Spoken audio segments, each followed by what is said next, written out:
వి gold trusted gold buyers తాకట్టులో ఉన్న బంగారాన్ని విడిపించి ఈ రోజు ఉన్న మార్కెట్ ధరకే కొనబడును.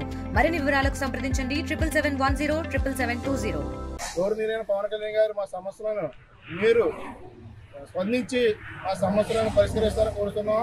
అదేవిధంగా గౌరవనీయులైన పవన్ కళ్యాణ్ గారండి మాది ఈ సస్య ప్రాజెక్టు సంబంధించి మెయింటెనెన్స్ లేకపోవడం వల్ల మోటార్ రిపేర్ అవుతున్నాయి. మెయింటెనెన్స్ లేకపోవడం వల్ల నెల రోజులు పెట్టి పట్టిక ఆలం లేక నెల రోజులు పంపిణీ ఆపివేయడం జరిగింది. ఇప్పుడు వచ్చి సవాలు అవుతుంది. ఇప్పుడు కొట్టి ఇటువంటి పరిస్థితి ఏర్పడలేదండి. ఈ పరిస్థితిని మీరు గమనించి మా సస్య ప్రాజెక్టుని యథావిధంగా పునరుద్ధరించి పూర్వ వైభవం ఏ విధంగా ఉన్నాయో మోటార్లో మెయింటెనెన్స్ ఆలము ప్రతిదీ కూడా రిపేర్ చేసి పునరుద్ధరిస్తారని ఈ పత్రిక మేము కోరుతున్నాం. సస్య స్కీమ్లో మేము సుమారుగా 2006 నుంచి పనిచేస్తున్నామండి.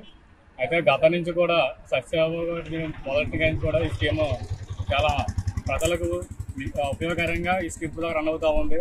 అయితే గత ఈ నవంబర్ నెల 1వ తారీఖు నుంచి కూడా ఈ స్కీమ్కి గోదావరి నుంచి వాటర్ని ఫిల్టర్ చేసి ప్రజలకు మంచినీరుగా మార్చించే ప్రక్రియలో ఏదైతే ఆలమని కెమికల్ని వాడతామో ఆ కెమికల్ గత 10 రోజులు అయిపోయి ఈ నెల స్కీమ్ నిలిచిపోయడం జరిగిందండి. దాని ద్వారా ప్రజలకు మంచి అర్థం లేకుండా ఉన్నాము. ఇందులో ఈ స్కీమ్లో పనిచేసే కార్మికులు కూడా సుమారుగా 19 నెలల నుంచి జీతాలు లేవు. అలాగే సుమారుగా 30 నెలలుగా ఈఎస్ఐ కానీ పిఎఫ్ఐ కానీ ఇటువంటి సదుపాయాలు లేవు.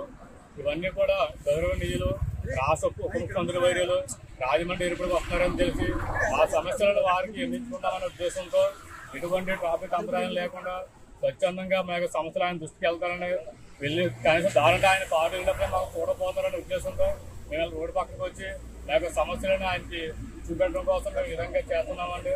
తొందరలో గౌరవ ఉప ముఖ్యమంత్రి పవన్ కళ్యాణ్ గారు ఆయన సహకైనటువంటి ఈ ఆర్డబస్ శాఖను మా యొక్క కార్మికులను ఆదుకొని మా యొక్క స్కీమ్ రంగంలో పెట్టి ప్రజలకు మంచి నీరును అలాగే ఇందులో పనిచేసిన కార్మికులకు ఎంత జీవితం అంత తొందరగా మా యొక్క జీతాలు ఇప్పించి మా యొక్క కార్మికులందరూ ఆదుకొని ప్రజలకు మంచినిచ్చే విధంగా ఆయన చేస్తారని ఆయన కోరుకుంటూ ఉన్నాం.